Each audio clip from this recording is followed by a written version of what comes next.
ఎక్కడైనా మనం రామాలయాలు చూసుకున్నట్లయితే అందులో రాముడు, లక్ష్మణుడు, సీత వీళ్ళతో పాటుగా హనుమంతుడు ఉంటాడు. కానీ భద్రాచలం ఆలయంలో మాత్రం గర్భాలయంలో అక్కడ హనుమంతుడు కనిపించడు. ఎందుకని? బాగుందమ్మా. నిజానికి ఎత్ర ఎత్ర రఘునాథ కీర్తనం తత్ర తత్ర కృతమస్తకాంజలిం బాష్పవారి పరిపూర్ణలోచనం మారుతిం నమత రాక్షసాంతకం. ఆంజనేయ స్వామి ఎక్కడ రామనామం జపిస్తారో మనం ఇప్పుడు అనుకుంటున్నామంటే ఇక్కడ సూక్ష్మ శరీరంతో ఆంజనేయ స్వామి ఉన్నాడు, నమ్మాలి మనం. ఎత్ర ఎత్ర ఎక్కడ రామ అని అంటే చాలా ఆయన అక్కడ కూర్చుంటాడట. ఇది ప్రత్యక్షంగా అనుభవంగా పొందినటువంటి వాళ్ళు చాలామంది ఉన్నారు.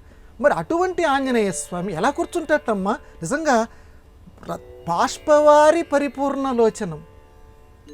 మనకి నవ్వినా ఏడ్చినా కన్నీళ్ళే వస్తాయి. ఏడ్చినప్పుడు కన్నీళ్ళు వస్తాయి, అది అందరికీ తెలుసు. కానీ నవ్వినప్పుడు కూడా కన్నీళ్ళు వస్తాయి. తట్టుకోలేని ఆనందం వచ్చిందనుకో అమ్మా, అది అనుభవం అయినప్పుడే తెలుస్తుంది.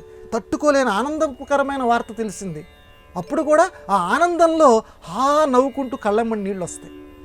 కాబట్టి నా రామ రామ రామ అంటుంటే ఆ రామనామాన్ని జపిస్తున్నటువంటి ఆనందంలో ఆ మహానుభావుడికి కళ్ళ వెంట నీళ్ళు వస్తుంటాయట. బాష్పవారి పరిపూర్ణ లోచనం. మరి అటువంటి రాముడి యొక్క సేవ కలిగినటువంటి హనుమంతుడు భద్రాచలంలో ఎందుకు లేడు?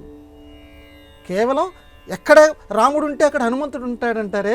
ఏ గుడిలోకి వెళ్ళినా సరే మనకి చక్కగా ముగ్గురు అలా నుంచొని ఉంటే కింద ఇలాగా నమస్కార భంగిమలో ఆంజనేయ స్వామి కూర్చొని ఉంటాడే, భద్రాచలంలో ఎందుకు లేడు అని అంటే ఇది భద్రాచలంలో దండకారణ్య ప్రాంతంలో రామలక్ష్మణులు సంచరించేటువంటి సమయంలో జరిగినటువంటి కథ.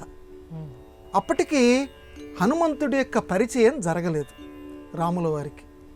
కాబట్టి భద్రుడు ఏమని కోరుకున్నాడంటే వామాంకస్థిత జానకి అని చెప్పి మనకి ప్రసిద్ధమైనటువంటి శ్రీరామ కర్ణామృతంలో ఒక శ్లోకం ఉంది.